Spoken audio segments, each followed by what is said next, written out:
9/11 and the Neo-Con Agenda. 9/11, the foundational event for the police state we see unfolding not just in North America and Europe, but worldwide. It's so important. 9/11, 2 days of truth, facing the facts, facing the evidence. That's what we're doing here today, and I want to thank all of you for being here.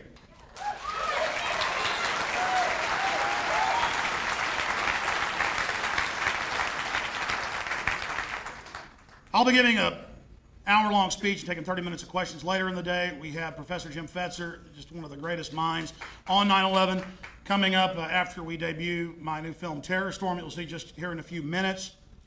But I wanted to take just a few moments to talk about courage. It is so wonderful. It energizes my soul at its very core to be here with 1,200 plus like-minded people that are seeking the truth and that have the courage to face the facts and face the evidence when they see it. So I salute you for being here.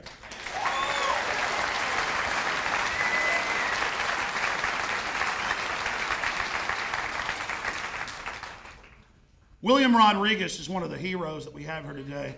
There's a lot of courage. There's a lot of courage in this room right now. But think about William Rodriguez. He showed courage repeatedly at levels that if he was in the military, he should win the Congressional Medal of Honor. On that day, he was the head janitor in one of the towers. He stayed in there. He helped take the firefighters all the way up to where the planes had impacted, to where the main damage had occurred. He single-handedly guided out 15 people himself, and he was there when that building collapsed with those firefighters and was the last civilian, the last non-emergency worker to be pulled from the rubble alive. But frankly, I think the even greater courage that he exhibited was when they took him to the White House, national TV, hundreds of shows. They wanted him to run for Congress. They wanted him to be the new Sergeant Rourke. But he started talking about the bombs going off that day and the explosions before they collapsed and the things that he witnessed. And they told him, just shut up about this and you're going to get millions of dollars. And they were offering him all these deals. And he said, no, I'm not. Then they turned against him. Then they tried to demonize him. And folks, I'm one of the few people that I know who's actually been in the position when you're offered millions of dollars to shut up. And I know it takes some energy to do that, to say no. But this guy had the physical courage. He had the courage to say no to the propaganda. He had the courage to say no to the payoffs. And now he's got the courage to be on the forefront globally with the billionaire philanthropist Jimmy Walter, traveling the world, speaking to members of the Japanese parliament, speaking to prime ministers, former prime ministers in Malaysia, Kuala Lumpur, doing all of this, going and speaking to the head of the parliament in Venezuela, getting an investigation going down there with Hugo Chavez. This man has put himself in the crosshairs big time because he's a real man, he's got courage, and he doesn't like thugs and bullies. He's a hero.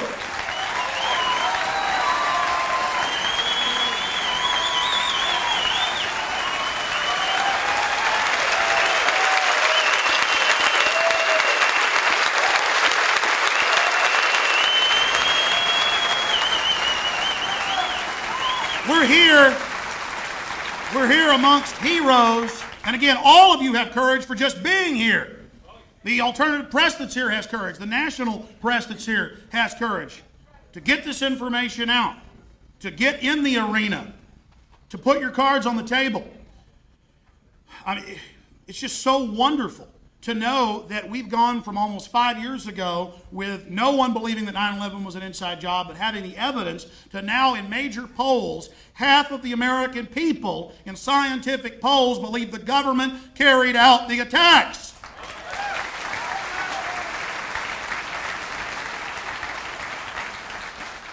But I'll be honest with you, it wasn't courage on the morning of 9/11 that drove me to go on the air and clearly lay out how it was an inside job, to be the first to do it, to predict it 2 months before, saying bin Laden's CIA, he'll take the fall as a patsy to attack the World Trade Centers.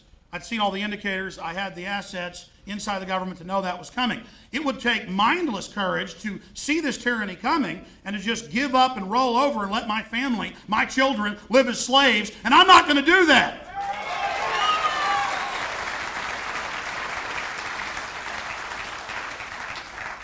there's somebody else in this room that has courage, and he doesn't even want me to talk about how he has courage, but I'm going to do it. I don't care, because we need to single out these heroes.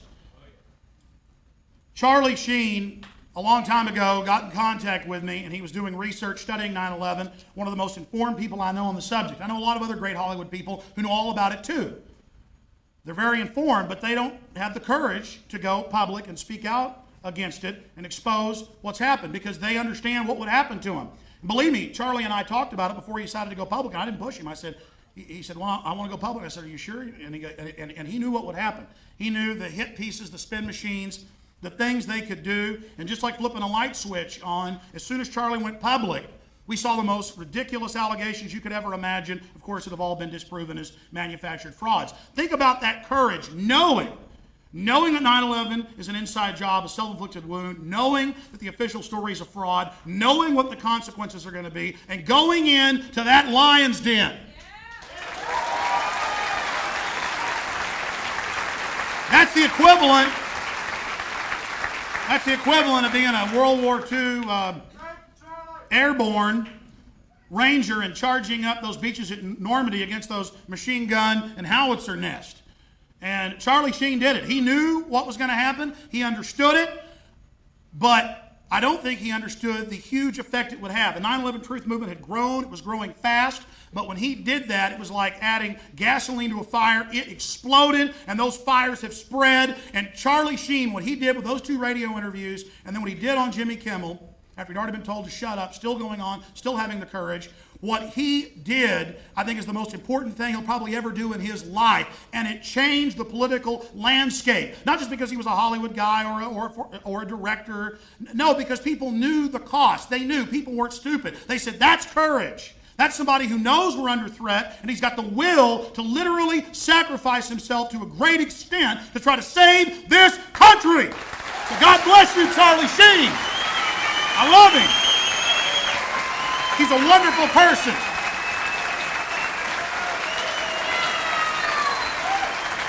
And I stand with him. I stand with him, and I know you stand with him, and no matter what kind of garbage they spew, we know that's because they're trying to demonize a good man who loves this country and loves every one of us and loves free humanity. So let's stand with Charlie Sheen.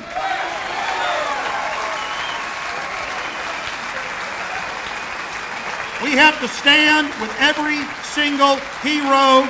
You take Professor Stephen Jones, who's worked at the highest levels, certifying huge physics projects and studies for Los Alamos and other major organizations. One of the tops of his field, published in the most prestigious magazines and scientific peer-reviewed publications. And this guy saw the evidence, he researched it, he said that's impossible. He talked to the engineers, he talked to the underwriters, he talked to the people that designed the building. Then he began to research, he got the samples, and it wasn't just thermite, it was the exact patented type used for cutting pillars. It was thermate. That presentation's coming up. So I salute Professor Stephen Jones, another hero.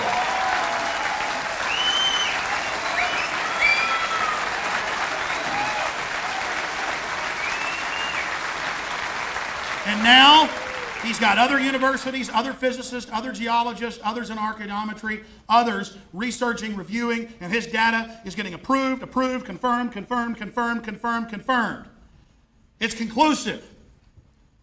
So again, it is so wonderful. It's the greatest thing in my life next to my children to know the greatest experience, the most fulfilling to my soul, deep down. It's like a cool drink of water in the desert to be around people like this. This is the best thing in the world. This is the most wonderful thing in the world. I know it is for you too. And all of you are leaders. All of you are heroes for being here. You've got to get out there. You've got to become the leaders. Not just count on us to be the leaders. We're going to win this thing by all of you going out there and waking everyone up in your area. And I know you're doing that.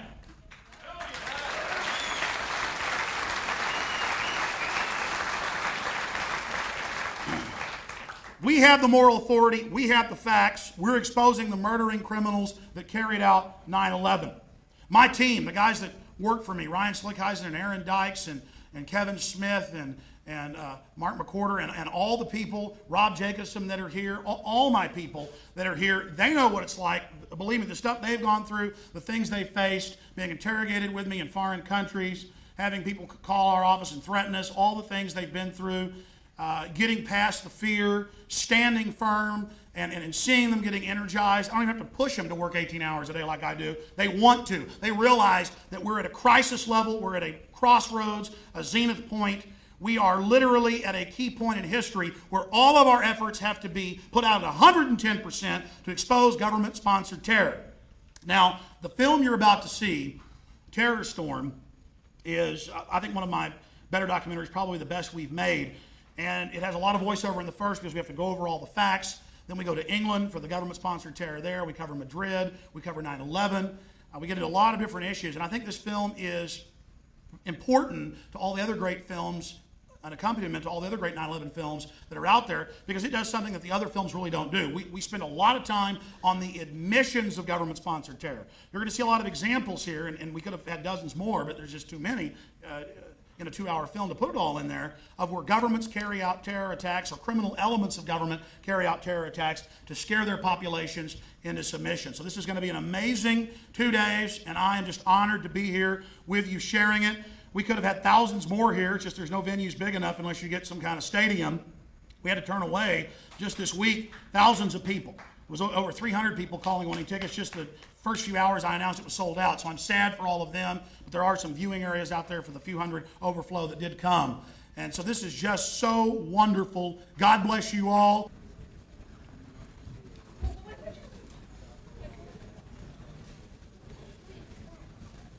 Presenting our next speaker is a man who needs no introduction. His recent courageous radio and television interviews have sparked a worldwide momentum in favor of the 9/11 truth movement. He is the star of over 100 major motion pictures, including Wall Street, Red Dawn, and Platoon.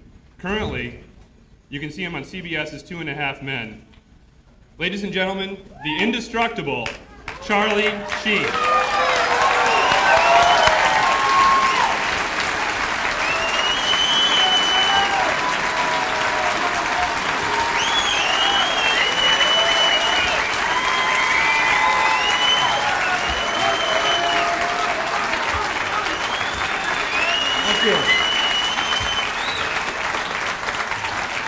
Thank you all. That is so moving. Thank you. Thank you all for coming. Good evening. Thank you.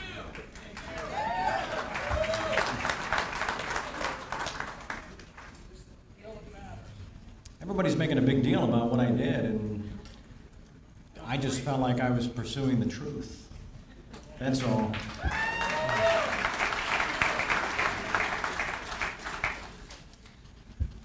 But I want to talk about what we're doing today, more specifically. We are here today to effect a change. We are here today to ask those still sleeping to wake up and join us.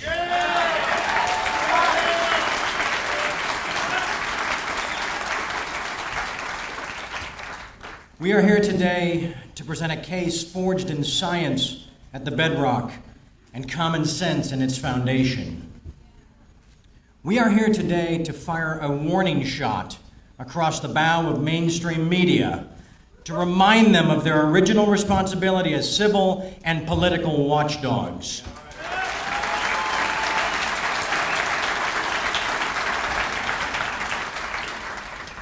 We are here today because fear is never a good enough reason to do nothing. We are here today to fuel the deconstruction of the official myth. We are here today to hold our course, to bang our drums, to sharpen our focus. Yeah! We are also here today to exercise our right to assemble.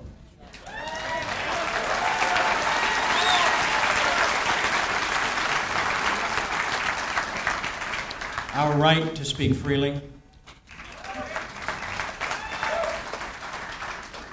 and our right to choose. We are here today to begin draining the cesspool of lies and distortion we refuse to drown in any longer.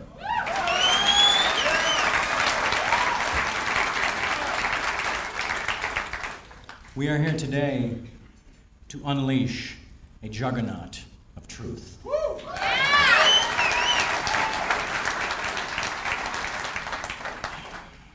We are also here today to honor the victims and the families of 9/11.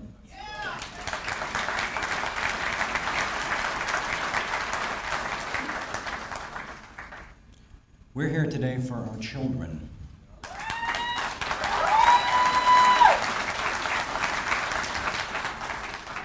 As well as their children.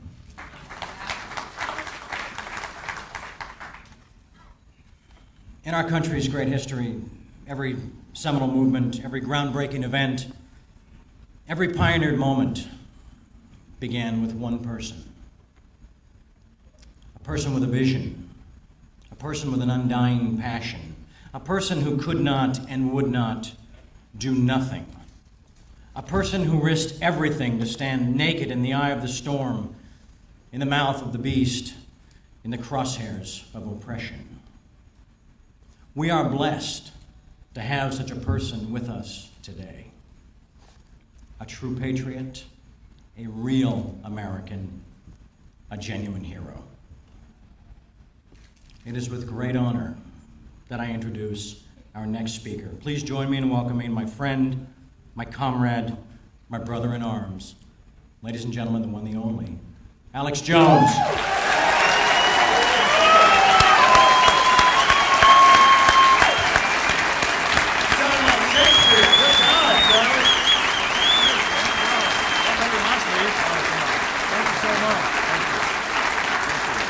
I want to thank all of you for being here, and Charlie Sheen and everybody.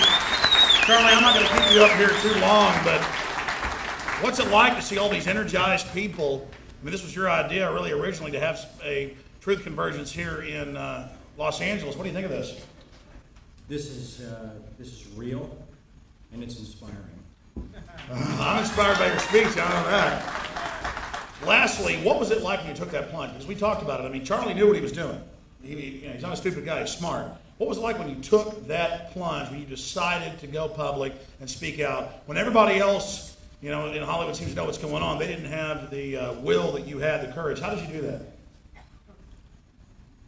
I just got tired of listening to the lies and knew it was time to do something, but specifically that plunge was like, I guess jumping out of an airplane, not knowing if I had a parachute.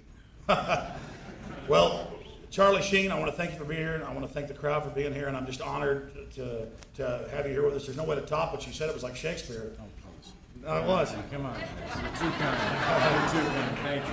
Charlie, thank you so much for being here. Thank you very much.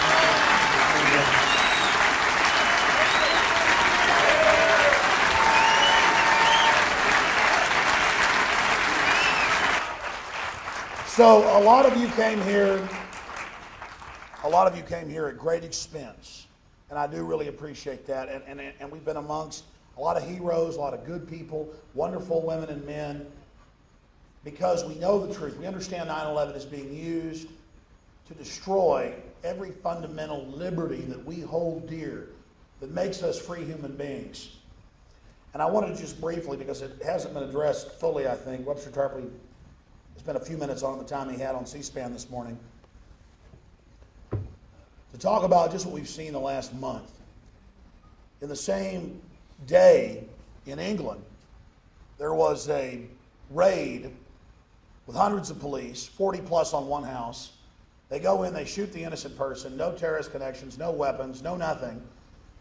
But that was in the back of the paper 4 days later. For days we heard they busted a cell of terrorists. And the general public, who just might glance at a newspaper for 10 minutes while they're eating breakfast, while their children are tugging on their sleeve, they just hear the government saved us from terrorists. Turns out it was totally staged. The British government knew that. Before I even hear the news, when I first hear somebody telling me, did you hear about the new cell they busted? I go, let me guess. They busted it, there were no weapons, it was all made up, it'll be in the back of the paper in 3 days. And at the same time, they grabbed 20-something people, had to release a few of them because they had no connection to anything. 17 of them were teenagers ranging, ages 16 to 24. They'd had provocateurs, government agents, Royal Mounted Police, going in and actually organizing young people. It's not happening. It's like if I went out in the crowd and tried to recruit people for terrorism. And then if I could just get you drunk, a lot of times they take them to bars and give them whiskey. Literally, this is in the news. And then they'll get them drunk and they'll shoot their mouth off about something, and then they'll deliver a couple thousand pounds of fertilizer to their house, the police will, and then they'll bust them and say they had bomb-making materials. And we saw the same thing 2 days ago in Florida. This time it was even sadder. They went in and found a bunch of disadvantaged youth, found a lot of the street kids. That's now being admitted, even in the mainstream news they're having to admit. And first didn't tell them we're going to be terrorists. They said, here's $50,000. We love Jesus, and we're going to build an army of God. Here's $50,000. And then, these are kids that don't even have parents, have never had a future, nothing. Someone's telling them. And then a month later, they've got them saying, well, we just want you to wear camouflage. Well, we want you to wear boots. Well, we want to rent you a warehouse. It took the government, I was watching the news today, 14 months and tens of thousands of dollars every month to take a bunch of disadvantaged kids in Florida and to finally get them with the FBI running video cameras, with the FBI agents and informants leading the meetings. Okay, here's more money. Now say you pledge allegiance to Al-Qaeda. And I made the comment in an earlier speech, I could go to Austin and I could go recruit in a few days a bunch of homeless people. And I may actually do this just to demonstrate this. But so they can't say I was actually recruiting a real terrorist cell, I'm going to recruit 10 homeless people to attack Mars with laser beams that fire from their noses. That way they can't say it was a real weapon. It'll have to be so ridiculous so they don't set me up. And I'm saying on record, I'm going to do this.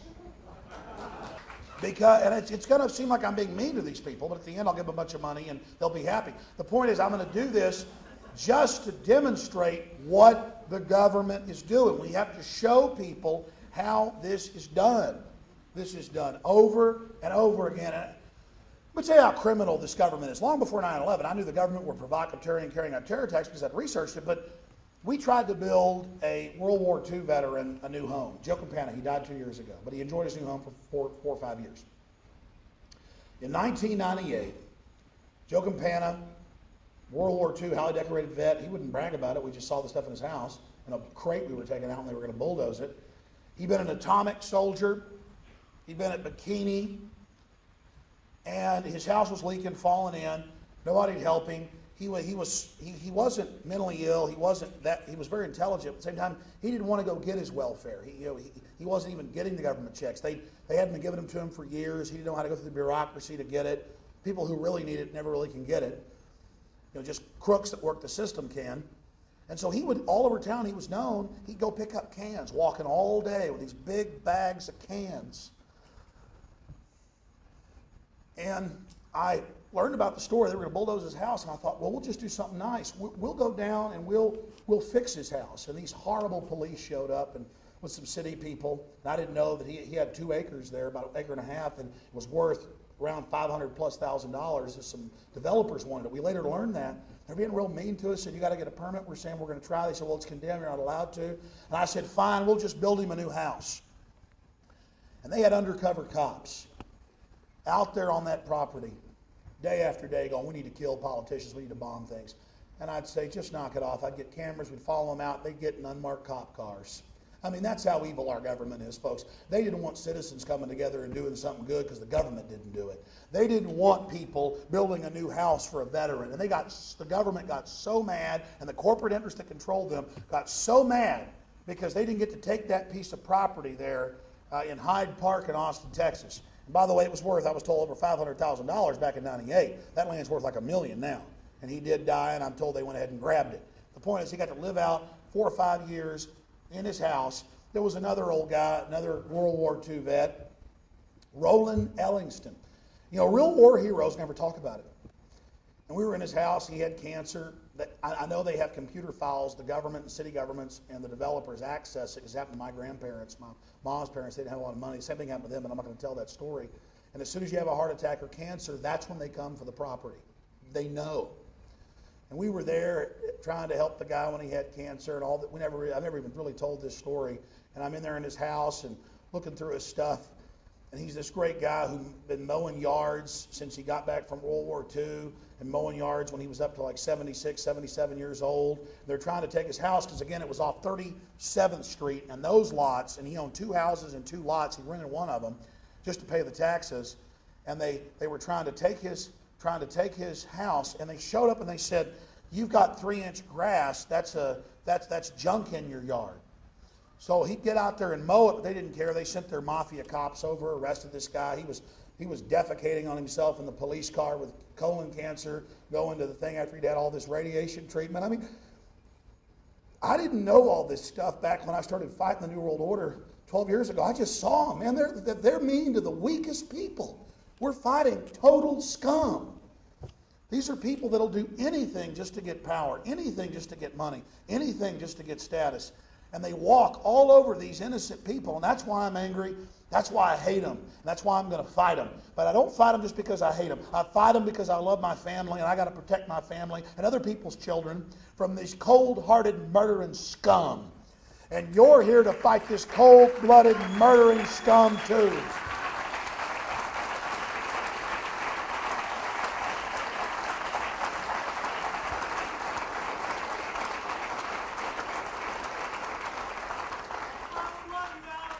Jesus Christ said to his disciples, "Suffer the little ones. It'd be better to tie a millstone around your neck and throw yourself into the deepest sea than to hurt one of these." And if you really read that in the Greek or in the Hebrew, the weak ones are retarded people. They're old people. They're people that can't protect themselves. And I'm so sick of these wolves hurting defenseless people.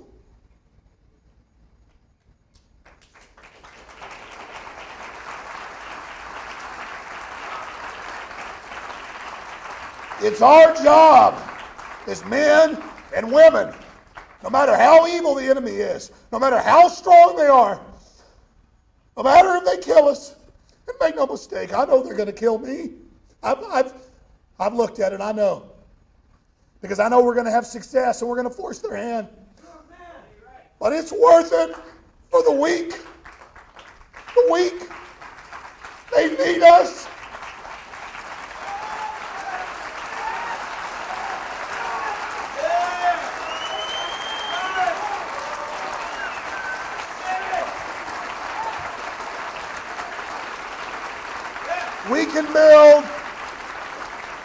We can build an army of people who know the truth, who love life, who love beauty, who want to protect the innocent.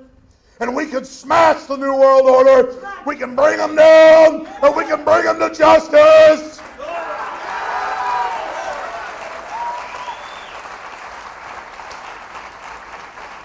The New World Order's program of control was stalling in the late 90s. It was stalling in 2000. It was stalling in 2001. And they carried that attack out to energize their program, and it backfired on them. They have failed. They have failed miserably. They're not destined to fail. They have already failed.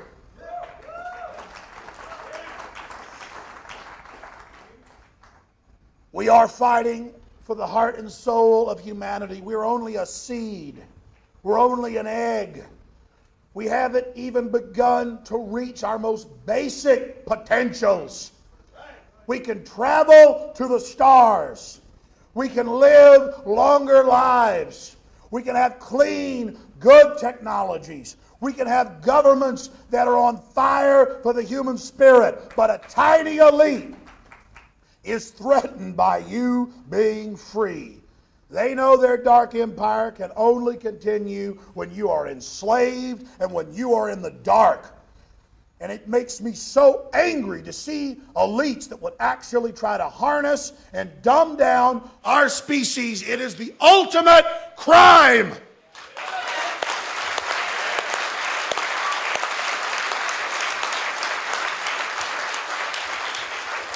The elite try to manipulate us with half-truths. They tell us, well, that the needs of the great masses do outweigh the needs of the few. But the truth is, if you don't guard the needs of the few and you don't protect the rights of the few, the mass is not protected either.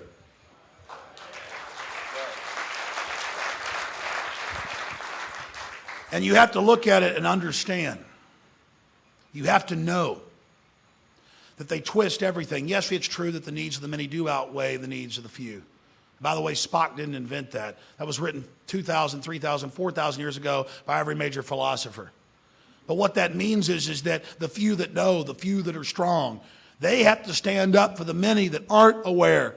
That's what we do. That's our job. And that's why you're here, because it burns in your soul.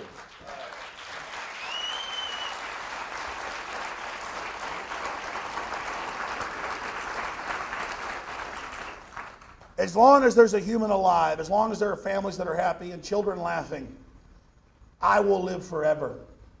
As long you will live forever. We live on. We owe everything we are to those that sacrificed before us. If the New World Order strikes you down, destroys you, crushes you like a grape on the side of the sidewalk, it means nothing. You go on. You go on because you've done the right thing. You go on because you stood for what was right. The guy that dies with the most toys, that disgusting bumper sticker, does not win. The person that dies who's loved and lived and been passionate and made mistakes and done the right thing and made the hard decisions and stood up against peer pressure and that has helped people, that person wins, and history and common sense and everything shows it.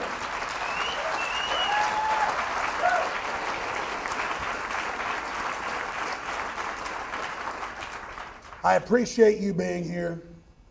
I appreciate you spending time with us. I appreciate your passion. I get so frustrated that I have to brush people off because I'm running from one thing to the next. People think it's just like the thousands of emails I get a day and I can't respond. They're so passionate, they're so intelligent, they're so dynamic. It's not about Alex Jones. I feel so bad when I can't spend time with you, but I'm telling you, I'm nothing. You are everything. Every one of you, every man, woman, and child of you out there has so much potential and so many things that we can do together. So in the name of everything that's good, everything that's decent, everything that is meek, everything that is strong, everything that's worth anything, thank you so much for being here.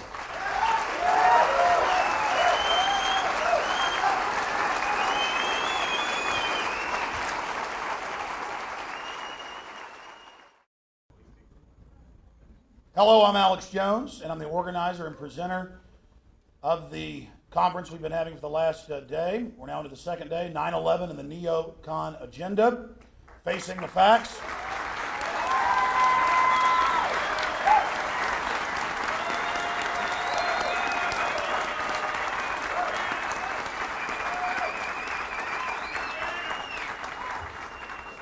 I would like to thank all of you. Some of you have traveled from as far away as Germany and Canada, and one person from Australia, for being here. I've talked to people from as far away as Vermont, and of course a lot of great people from right here in Los Angeles.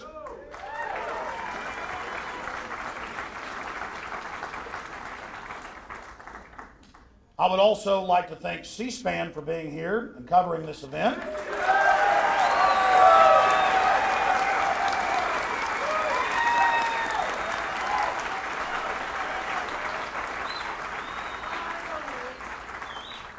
C-SPAN has been really the only outlet on national television that hasn't just shown small portions or had speakers exposing 9/11 as an inside job on for just a few minutes. They have covered quite a few presentations by David Ray Griffin and others, the 9/11 Truth Convergence. And so again, they really need to be commended. Thank you, C-SPAN.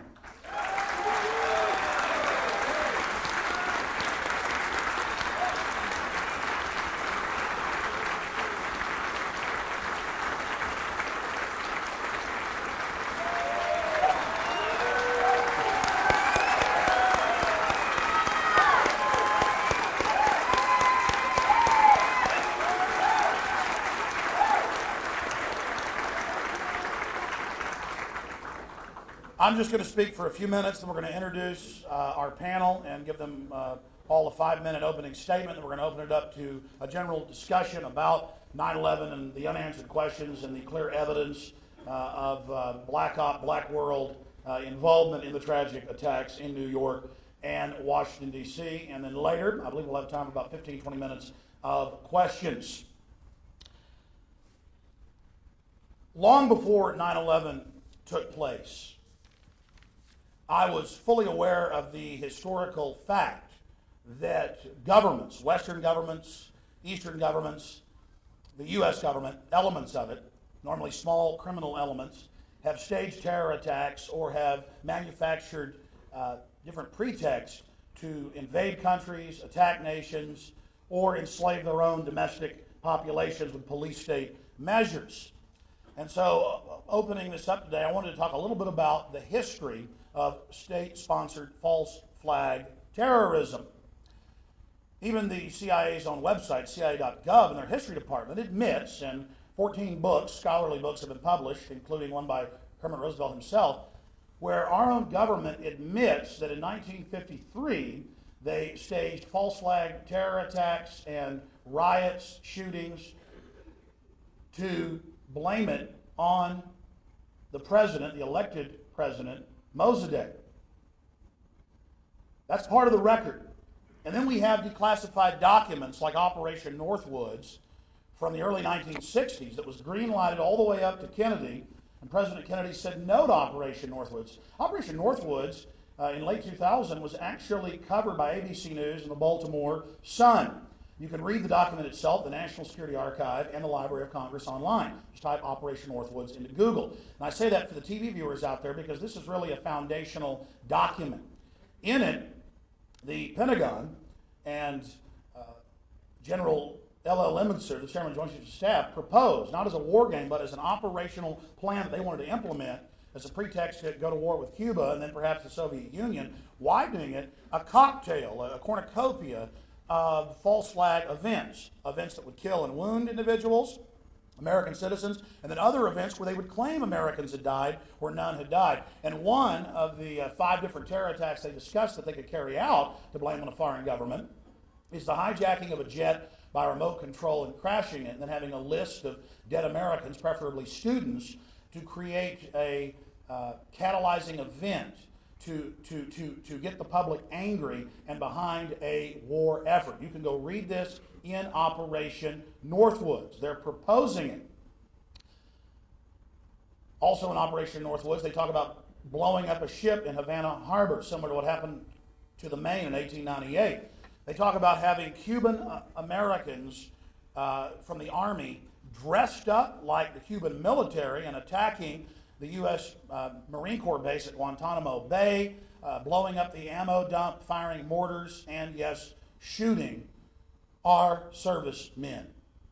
This is official, this is declassified, this is public. They also discuss staging sniper attacks in Miami and D.C., plastic explosive bombs. It's all discussed in there, and Kennedy, when he found out about the plan, said absolutely not. And we know what happened to John Kennedy just a little over a year later. There are hundreds of these examples. Now, there are other false flag events where people are not killed. We now have the declassified documents. The official CIA and NSA historians have admitted that the Gulf of Tonkin was totally and completely staged. The ships were not fired upon. It was simply a pretext to claim that they had been attacked, to then officially declare the war in 1964 that had already been underway for 5 years with, quote, U.S. advisors. Of course, that the Tonkin lie resulted in the death of 58,000 Americans and over 1 million Vietnamese, conservatively, on both sides. So to say that it didn't cause death is really improper, but there were no deaths when they staged the Gulf of Tonkin incident on that fateful day. So that's just a little bit of the basics on history. It's important to understand that the 9/11 Truth Movement is mainstream. We are the mainstream. The scholars, the members of Congress, the former German defense minister, number 3 in Blair's cabinet, members of their parliament are clearly saying that there's something wrong with the official story of 9/11. However you look at 9/11, we know the official story is a fraud from end to end. Hundreds of discrepancies, hundreds of bald-faced lies, things that are so comical it's hard to believe, but then we have to realize that most Americans and people globally just haven't looked at the facts. But more and more in the last almost 5 years have begun to look at it. And that's why in Zogby polls, scientifically conducted in the last few months, we have what 48% of the American people believing the U.S. government was involved in the attacks, and 68% believing there's a cover-up and should be a new investigation. It was a similar Zogby poll, of course, 2 years ago in 2004. So half of the American people, roughly, believe it's an inside job, and the vast majority smell something rotten in the state of Denmark. The evidence, the science, the facts are on our side. And 9/11 is a foundational event for the military-industrial complex that was clearly involved, criminal elements. They are using it to push a police state, the surveillance state, the NSA control grid here in the United States, to federalize our police, to pass the Patriot Act and the reauthorization of the Patriot Act that I challenge you to read, that eviscerates large sections of the Bill of Rights and is totally unconstitutional. And worldwide, countries are using 9/11 and other false flag events that have clearly been staged and other patsy actions and provocateur actions to take freedom worldwide. The United States has gone from the tower on the hill shining light to the world, being the most loved, to now in global polls, respected polling agencies, to being the most hated just in the last 6 years. That's a disgrace. And 9/11 has been the foundation to carry out the policies that have created this sad state of affairs. So we must expose 9/11 because, as the establishment told us, everything changed on 9/11. It's a new world. Give your rights up. Give up liberty for security. When you give up liberty, you don't get security. You get the T word, tyranny, in all caps.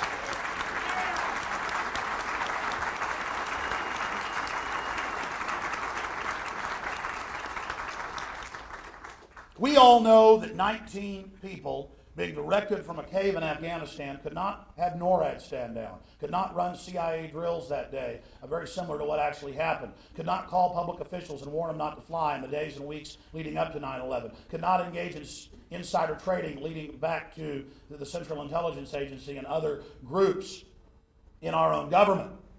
We know that the official story is a fraud, and we are here to expose this and to share ideas and to move forward. We absolutely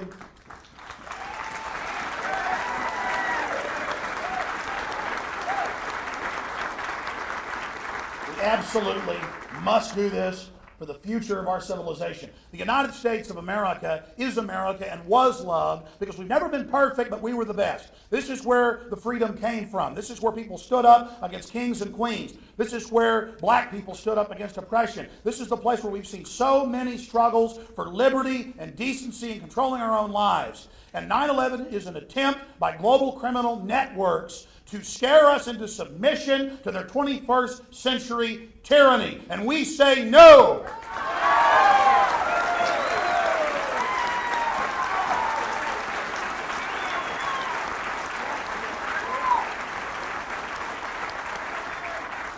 In closing, and then we'll introduce our panel and let them have opening statements. Do Arab nations, do Muslim nations, from Malaysia to Afghanistan, to Syria, Iraq, Saudi Arabia, how do they stand to gain? Qui bono, Latin for who benefits. How do they stand to gain from flying jets into buildings and turning the most powerful country with the most awesome military against them? These people aren't stupid. Who has a motive? Who had written in the PDAC documents, Dick Cheney, that we needed a Pearl Harbor catalyzing event? Brzezinski in the Grand Chessboard in '97 said we need a helpful Pearl Harbor event. This is what they said. So we have all this planning, all of this going on. Who gets trillions of dollars of oil, $4+ trillion, and that was at oil price back in 2001. It's almost double that now.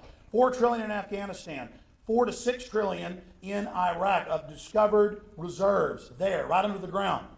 Hundreds of billions in weapon sales. The war's now cost almost $400 billion. They say we'll be there another decade. That's the official Pentagon plans. So that'll be well over $1 trillion. If 3.5 years is almost $400 billion, we're talking about almost $1 trillion in weapons sales and Halliburton contracts. This is big money. This is control. But not only that, the PNAC boys told us we'll also use Iraq to build these permanent bases, and that they want civil war there as a pretext to stay and build the bases as a base of operations to then link up, take over Iran and Syria. Then they have Afghanistan. Now they're on China's doorstep. This is about war with China in the final equation. This is about World War III. And there's no reason this needs to happen. We must expose 9/11. It's meant to terrorize the American people and the people of the West into this clash of civilizations that they're engineering. I'd like to introduce our panel now.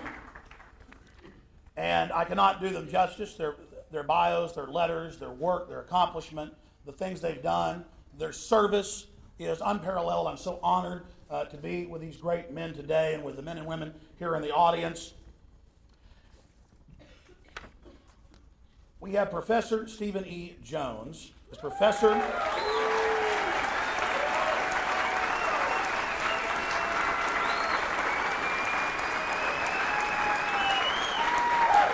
Stephen Earl Jones is a professor of physics at Brigham Young University who conducts research into nuclear fusion and solar energy. Although the term cold fusion was coined by Jones in 1980, his experimental work was significantly different than more controversial cold fusion experiments by Pons and Fleischmann. Recently, Jones has also investigated, and he investigated that for the federal government, by the way, the hypothesis that the World Trade Center Twin Towers and WTC-7 all collapsed nearly symmetrically on September 11, 2001, were brought down by pre-positioned explosives. In 1973, Jones earned his bachelor's degree in physics with honors from Brigham Young University and his PhD in physics from Vanderbilt University in 1978. Jones conducted his PhD research at the Stanford Linear Accelerator Center from 1974 to 1977 and postdoctoral research at Cornell University and Los Alamos Physics Facility.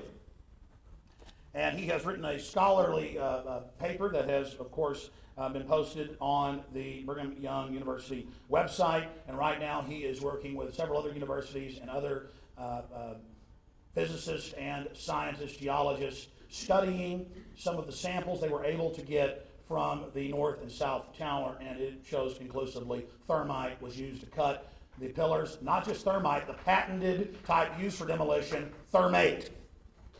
Conclusive. We'll be discussing that. It's being peer reviewed right now. There's a lot more, but he'll be with us. You'll hear more from him. And then, of course, there's Lieutenant Colonel Bob Bowman. He is the first director of what is known as the Star Wars program, or the Strategic Defense Initiative under Ford and Carter when it was secret. And Lieutenant Colonel Bob Bowman, of course, was the former Director of Advanced Space Programs Development for the U.S. Air Force, and the former United States Air Force Lieutenant Colonel with 101 combat missions over Vietnam. And he holds, again, a PhD in aeronautics and nuclear engineering from the California Institute of Technology, and many, many other letters.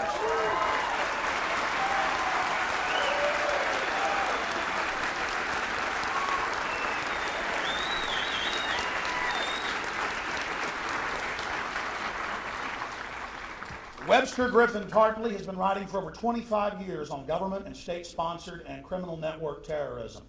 He is an expert in uncovering how governments and how private corporations carry out false terror attacks, murders, other criminal activities, and then blame it on their enemies. He is the iconoclastic Webster Tarpley, an activist, historian, best known for his George Bush, the Unauthorized Biography, which was an underground bestseller and classic. And we are honored to have him here with us today. Against Oligarchy, a collection of Tarpley's essays and speeches, appeared on the internet and has also been a huge success at waking people up. He is the author of 9/11 Synthetic Terror, Made in the USA.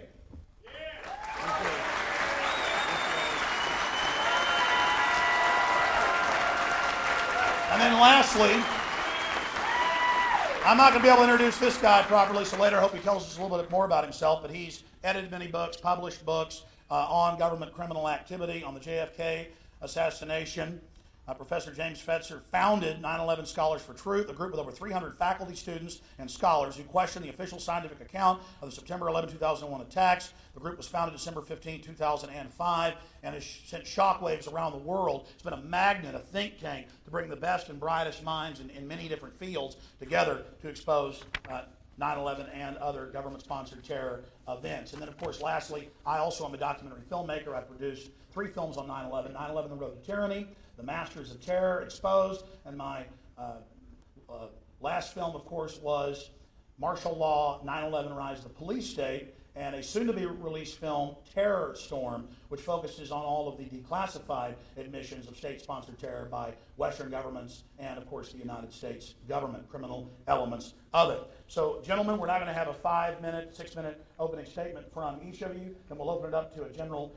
panel discussion and then questions from the audience, and we also have some other distinguished people who will be speaking at the microphone a little bit later. Professor Jones, if you can please just tell us a little bit about yourself and how you woke up to 9/11, and then go through the incredible new discoveries and developments that you have been working on. Thank you. Great. We stay here, don't we? Yes, sir. Okay, thanks, Al. Well, over the past several years, I received several nudges to investigate what really happened on 9/11. And I must admit, it took me a while to warm up to the idea, but finally I did. And the first time I saw Building 7 come down straight and fast, I realized this is very curious. I hadn't seen it until just about, it's been about 1.5 years now ago, and as soon as I saw it, in a sense I was hooked. I figured, as a scientist, I can't just ignore this data. I could see that building come straight down. I'd seen demolitions before, controlled demolitions. They look just like that. A kink in the middle, and then that building just comes straight down, almost at free fall speed. Yeah, it's got these steel columns in the center and around the perimeter, and yet it just falls straight down. So, unfortunately, I got onto a good website, friend Jim Hoffman's site there, WTC7.net. And the nice thing that, and I have many friends now, in this area. One nice thing that they did on that site is to provide references. And I like that because then I can check, Now, I check for myself. So I go to this reference. It talks about sulfidation of steel. Gosh, that's curious. How did this sulfur get in this steel? It's high temperature corrosion of the steel with sulfur. Man, that's really strange. I read that. I went to the source. I read it. And pretty quick, I'm learning about molten metal pools under both towers after they collapsed, and Building 7. Now, Building 7 wasn't even hit by a jet, and yet it comes down, and then it's got this molten metal underneath. And where'd that come from?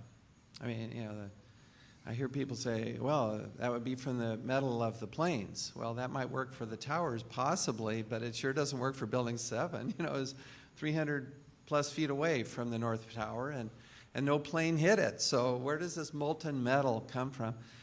So pretty quick then, as I studied this, I wrote up a paper, which many of you have seen. If you haven't, I hope you would. Just Google on Steve Jones, World Trade Center. It'll pull it right up. And I studied various aspects. And the molten metal is my first topic. It's the one that really caught my interest, and the data is just coming together. Now, I have a sample of this molten metal. Previously, it's molten metal here. Just a tiny sample. This is really all we need. I brought along with me at the last minute. I thought, well, I'll throw that in.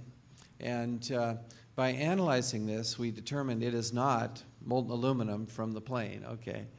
Indeed, it contains a great deal of iron, which is the product of the thermite reaction.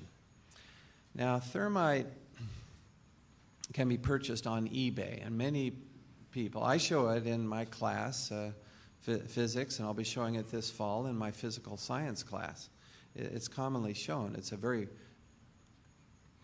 brilliant reaction. You get this white flare, this white dust, which is aluminum oxide coming off, and then this yellow hot molten metal, just white yellow hot, flowing out of this reaction. Now this thermite is so hot, this molten iron, especially when you mix sulfur in. Now it's called thermate. So sulfur added to this molten iron, it'll just cut through steel, through structural steel, for example, like a knife through butter. And we also see this yellow hot molten metal with white wispy ash pouring out of the South Tower just minutes before its collapse. And I've shown this video. And it's just amazing. Photographs of that. It's in the NIST report. They say, well, probably molten aluminum from the aircraft. No, sorry, it's not. We did experiments at BYU with molten aluminum. We heated the steel pan up to yellow hot temperature, pour that aluminum out. It looks like silvery aluminum, even though the pan is yellow hot. And there's reasons for that. Aluminum just doesn't emit much of this incandescent glow. It's very low emissivity. Sorry for the technical details, but the point is the experiments show it still looks silvery, and yet out of the World Trade Center it's yellow hot. Okay, so as we looked at this, and the evidence is just piling up. This is it has the characteristics not of molten aluminum and not of molten. It's not just structural steel that somehow melted. No, it's very little chromium. But it does have sulfur and manganese and some other elements that are characteristic, you see. It's like a fingerprint that the criminal left behind. This carries with it evidence. How was this done? What was used? And I should explain real quickly. This particular, people ask me all the time, where'd you get this? Well, there's a woman in Northeast who is involved, went to one of these memorials that was being put together, the 9/11 memorial, structural steel from the World Trade Center. She noticed on it dirt clinging to the structure. This is several years ago, before I joined the game here, so to speak. And she said, well, that dirt is going to be subject to rain. It's just going to be a mess. And so she just cleaned it up. She just cleaned some of that dirt off. It's in the Northeast, and this memorial's going up. She cleaned it up, put it in a bucket. She saved it. Then as soon as my paper appeared, she read my paper. This last November would have been.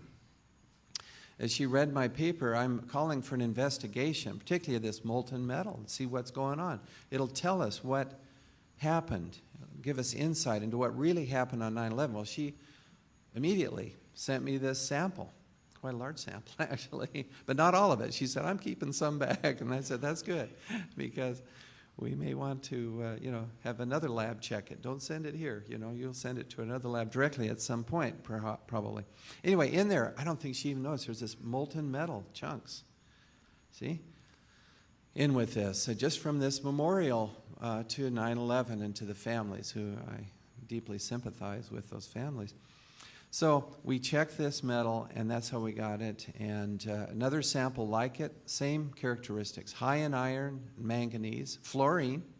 I mean, where do these chemicals come from? And then as I studied about thermite, arson, I'll wrap it up here. No, I was checking to see if my mic was live, Professor. It's key to state you got it from another site separately. Yes, we have two separate sites. This other one. Okay, so, but similar process, acquiring this, just private people, and so anyway, the point is, as we analyze this, I get into this question of thermite arson. It turns out that arsonists, these are the bad guys, right, start fires using thermite. I mean, you can buy this stuff on eBay. It's not like it's a secret or something, and I don't recommend you play with this stuff, by the way. It's very dangerous. Okay, molten yellow hot iron pours out of this. It's highly dangerous, but it will cut through iron. So arsonists use it, and now there's a whole field then of investigation. Investigators know how to look at this metal, and we will be working with others too, and making sure of our results. And so, but these things are coming together, this chain of evidence. This is not the only thing. This is just one of the things. The collapse of Building 7 is another. Studied that. A great paper by Professor Cutler is in the Journal of 9/11 Studies. Bickford.com. You can look that up. His paper on the collapse of Building 7.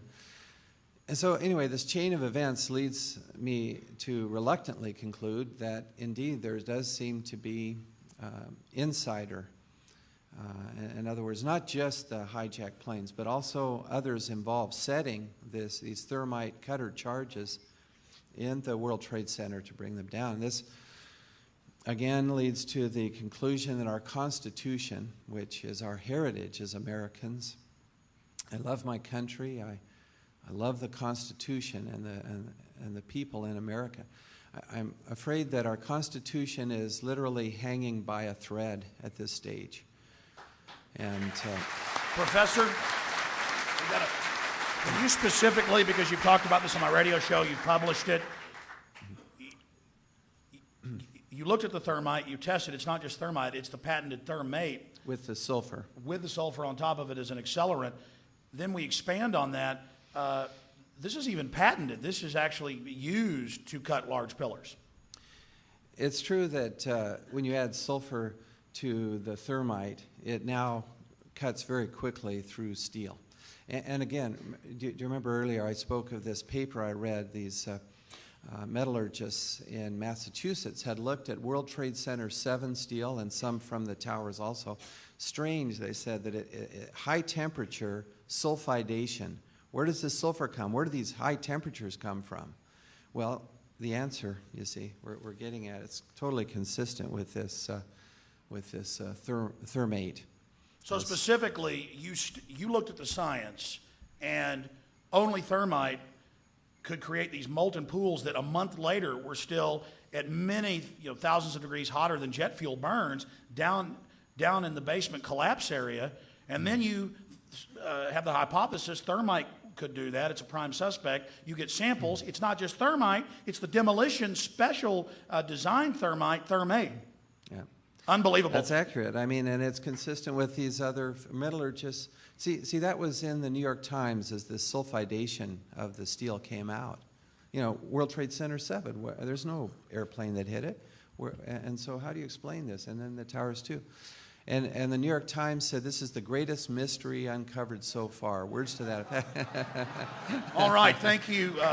Thank you, Dr. Jones. We'll talk more about that.